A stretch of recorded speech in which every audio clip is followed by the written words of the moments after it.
it's like saying, your question is like saying, here are twin brothers.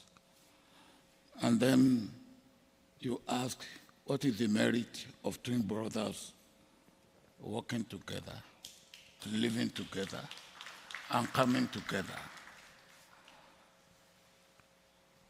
Africa and the Caribbean,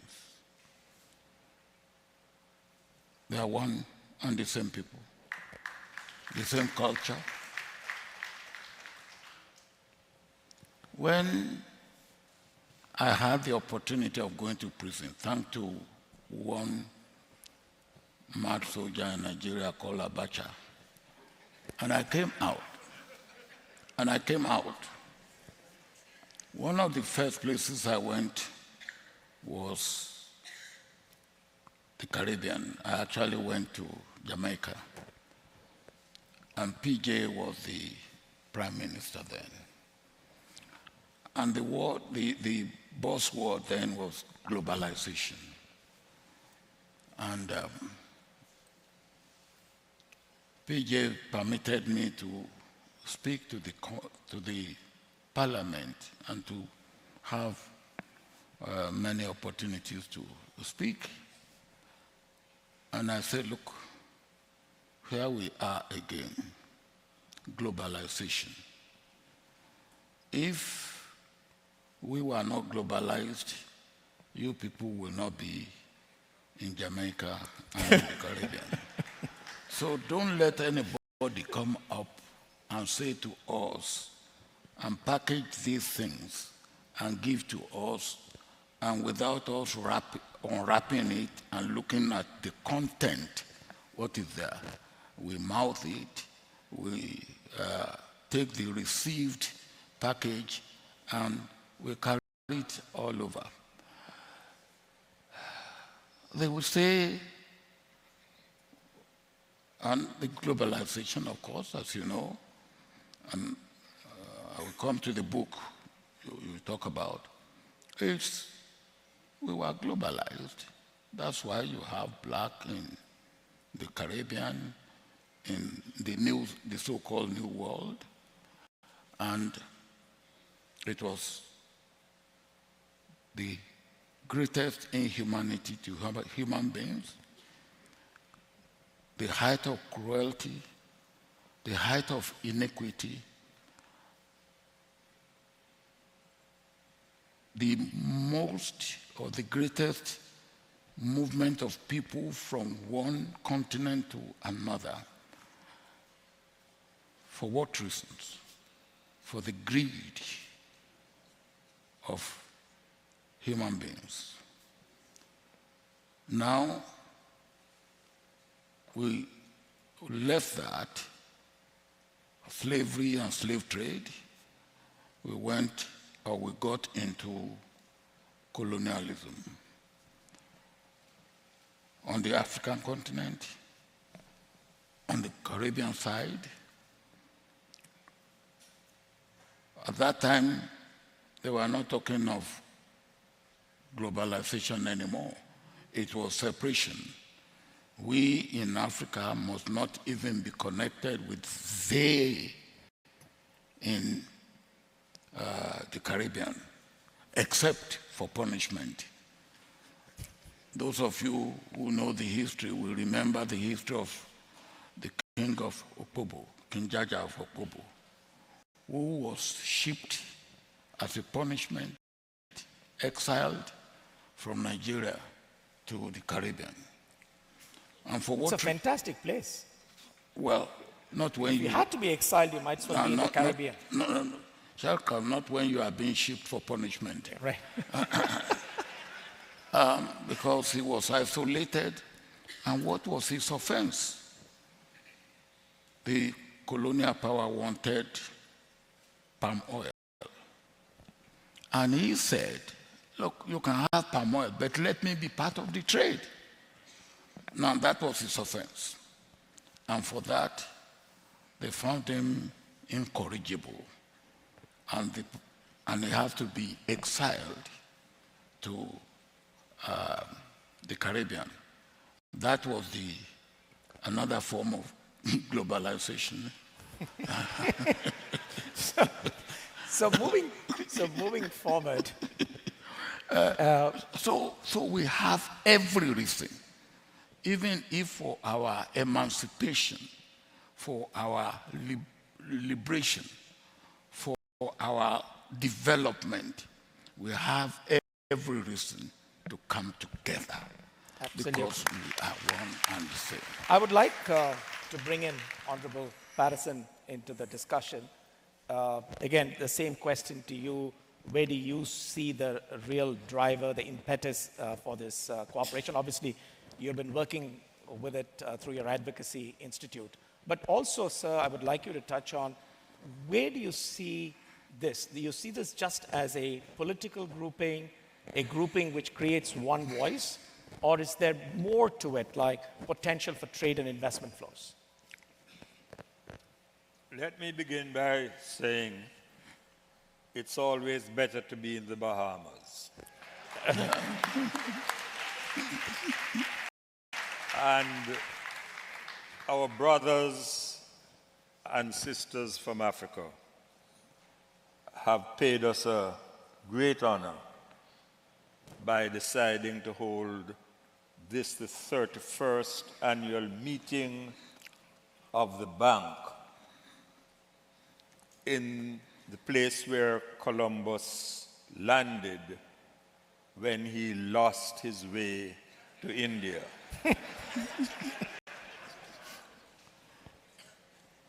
You mentioned Bob Marley.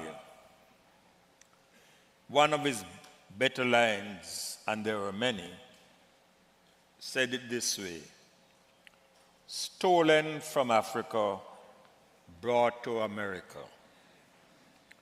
And that's the story of all of us who are gathered here today. So for me, it's not a question of if. And the only thing to be asked is, why has it taken us so long? And without trying to defend my brother and myself, I think we have to put something on the table by way of explanation. Make no mistake about it. The imperial powers made a deliberate effort to put differences between us in what they taught us about ourselves. For a very long time, they were referring to the dark continent and singing in the church, "O'er heathen lands afar." If it was so good in Europe, why were they trespassing in Africa?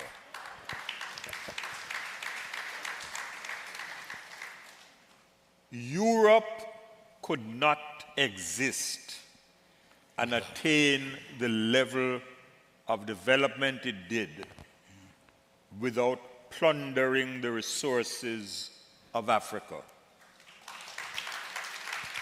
both natural and human. Africa has rightly declared that it consists of 6 regions.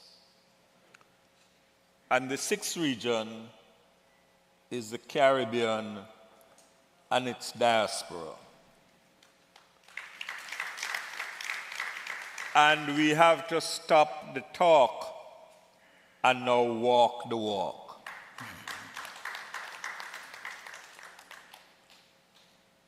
For a very long period, we in the Caribbean have been contributing to the struggle for the liberation of Africa and the abolition of the heinous crime against humanity of apartheid. And here I make specific mention of the contribution made by Cuba.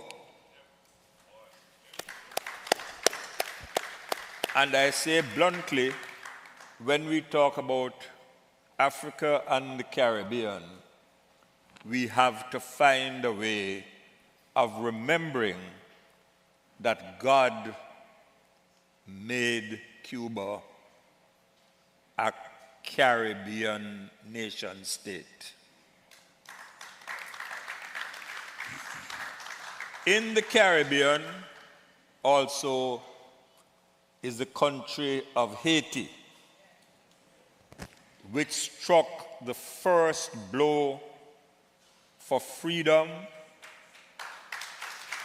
to defeat the army of Napoleon, and which again was deliberately ravished, destroyed by the colonial powers and made to pay a price for its freedom. Putting it straight, the present world order was not designed for the likes of us. We had no voice in it. No. It was the result of the outcome of the Second World War. And the Allies created an architecture to suit themselves.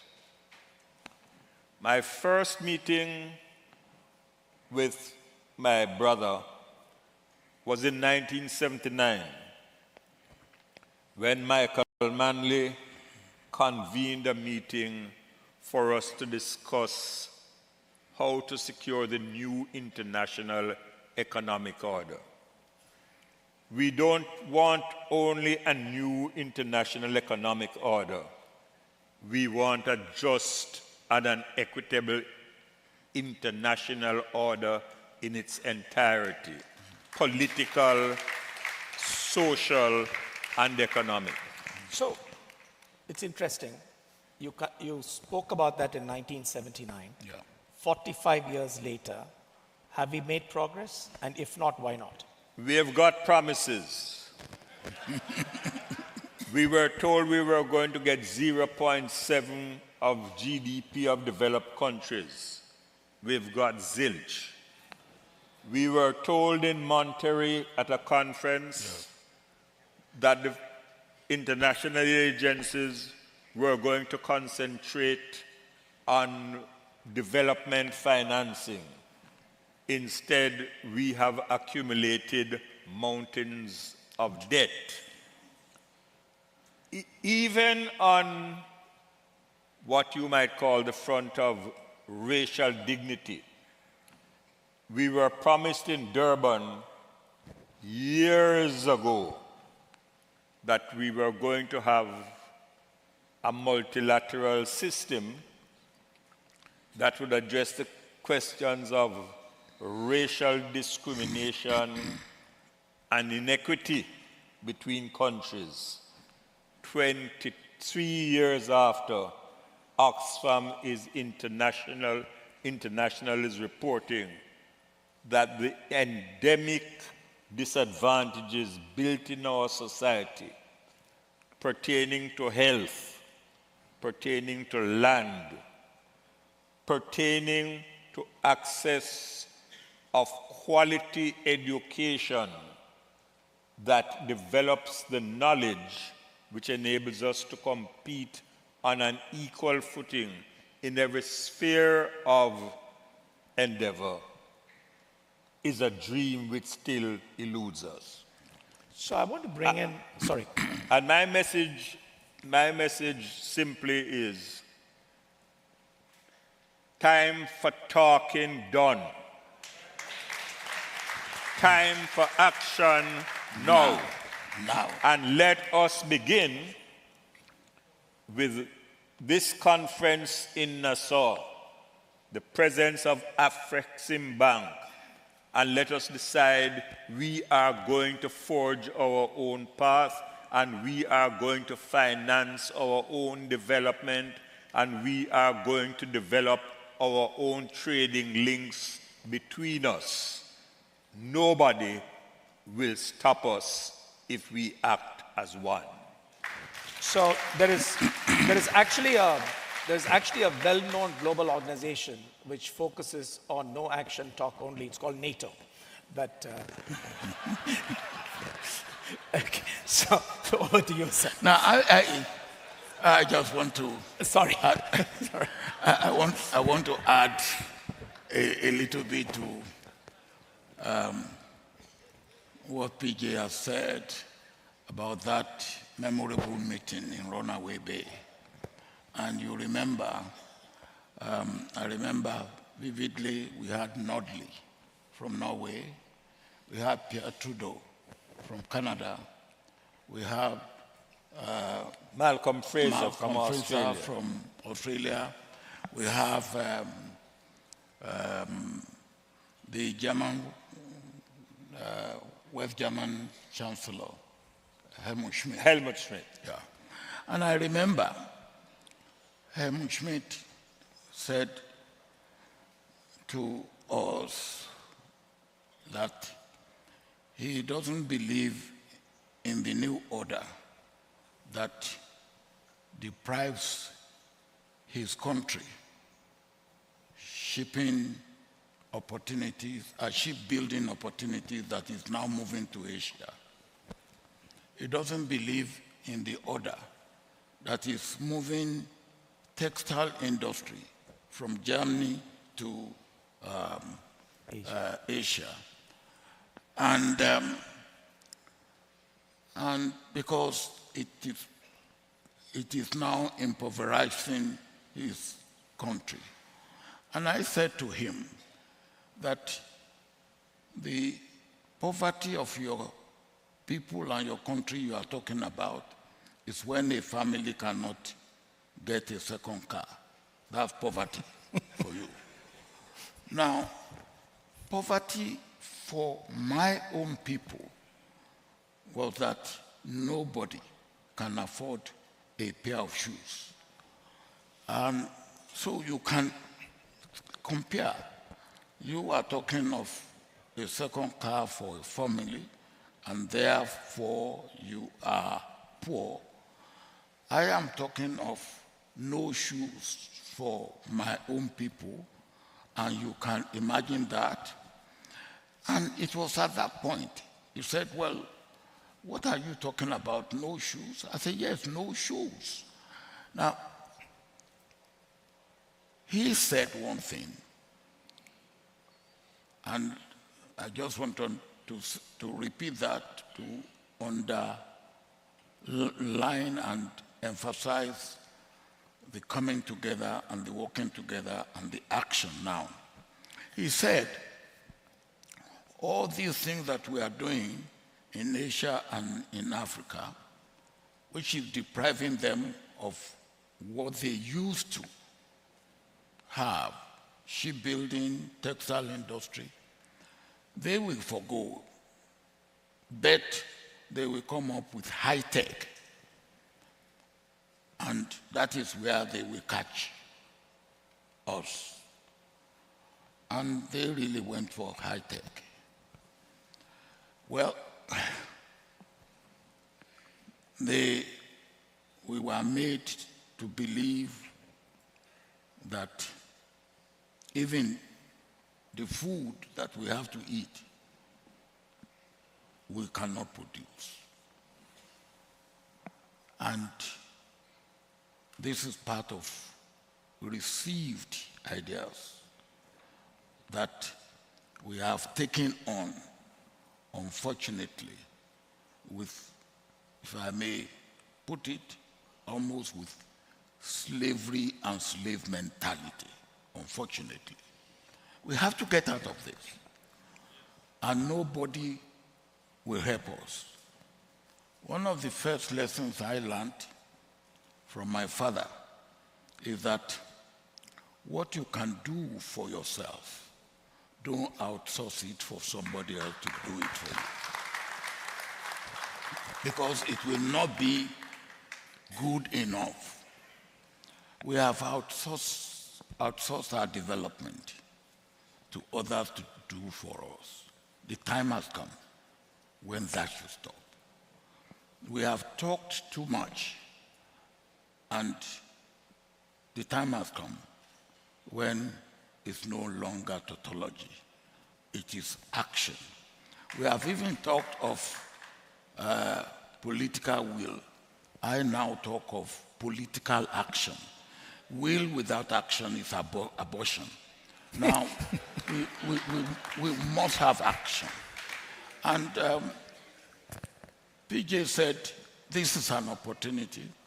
At this point, I want to pay tribute to African Bank and some of the actions that have been taken in recent times.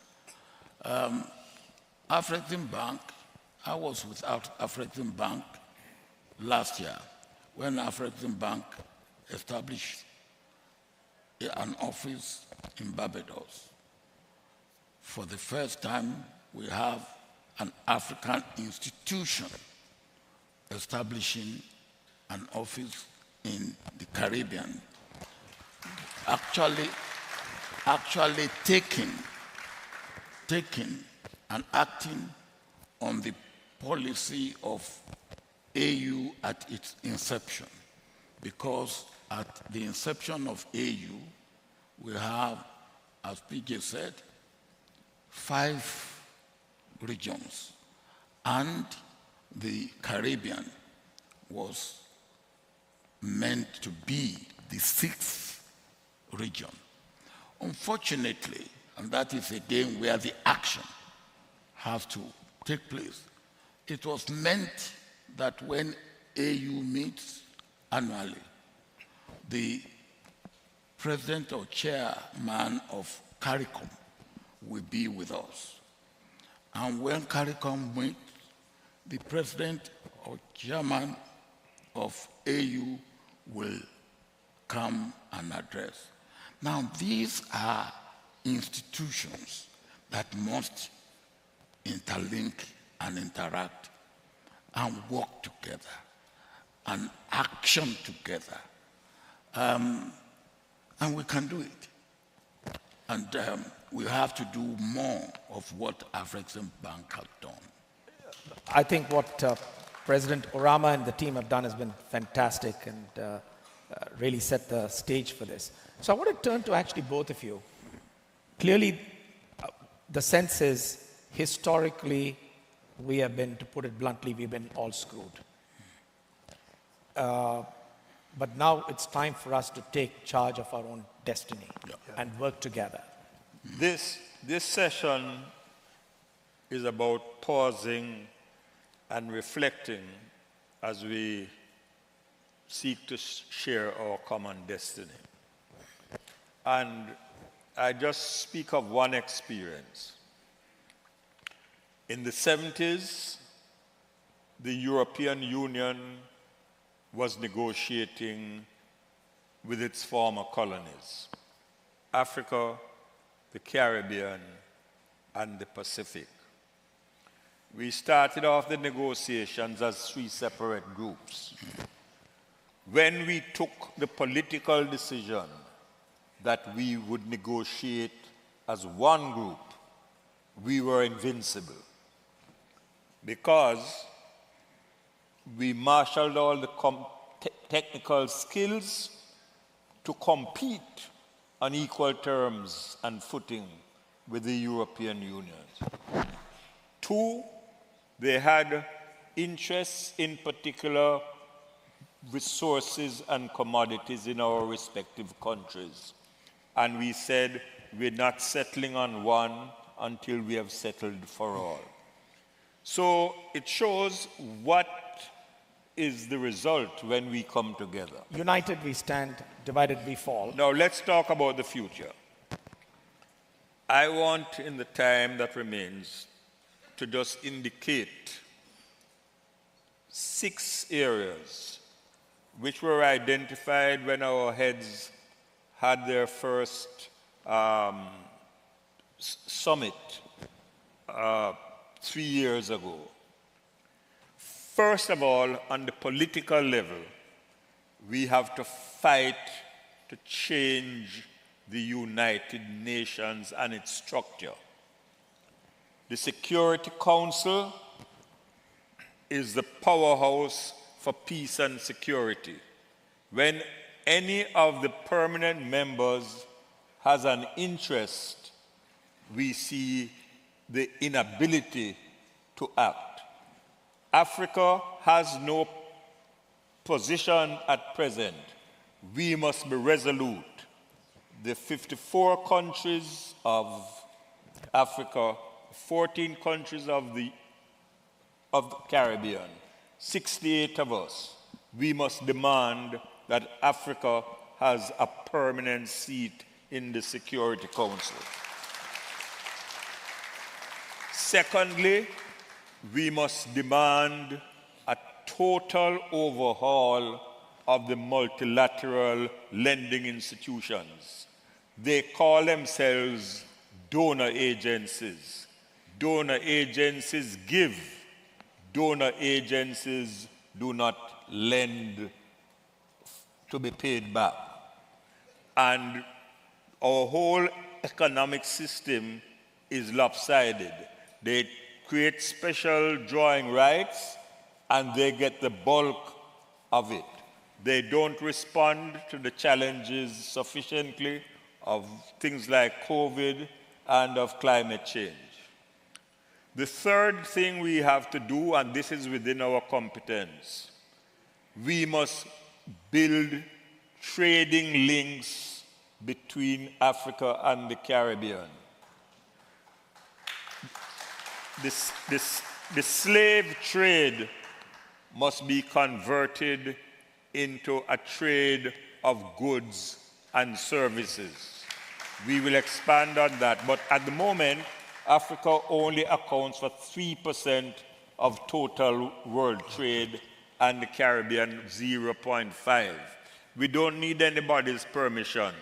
We can trade among ourselves. If Europe could do it on a triangular basis, we must be able to do it on a direct basis. The fourth thing that I want to emphasize is knowledge. It has always been the case that knowledge is power, but even more so in the age of technology, we must emphasize education.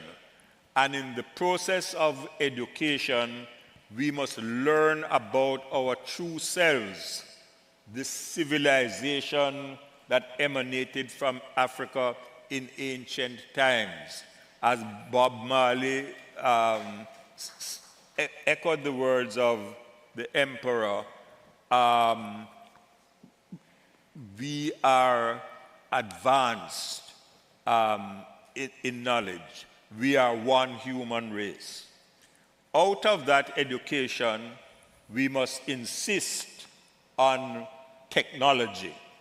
And we have seen, particularly in COVID, what happens when we are relying on others for technological information. And the sixth thing that I want to say, which is an adoption of a meeting taken by Caribbean heads here in Nassau in 1993. We said the health of our region is the wealth of our region. So the health of Africa and the Caribbean is the wealth of Caribbean and the region. One last thing before I end. We had our first summit 3 years ago. I am very concerned that we have not yet arranged for the second summit. I know from experience what is the danger when you start something, however well-intentioned, and you allow your attention to be diverted to other things. BRICS has its place. The G20 has its place. The ACP has its place. But nothing must be allowed to interfere with the development of Africa and the Caribbean as one single bloc that acts in concert on the political, economic, and social fronts. And let us decide here in Nassau, we will accept nothing less. Fantastic. In fact, Honorable Watson, yesterday actually Aliko Dangote was on stage, and he was actually talking about, to your point about trade and investment, he actually believes there's a huge potential to bring refined product from Africa into Caribbean. Why does Caribbean need to import it from elsewhere? It'll be cheaper, better, higher quality. Same thing for cement and so on. So I want to... I agree entirely. Mike?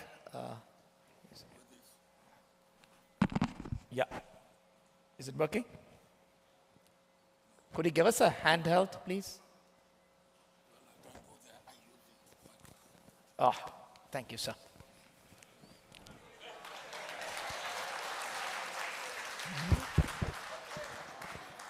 I agree entirely Come. with the 6 points mentioned by, or very well articulated by B.J. Patterson. But charity begins at home. Our charity must begin at our home.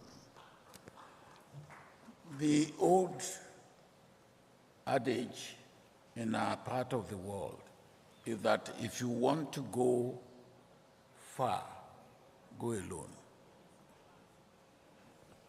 If you want to go fast, rather, go alone.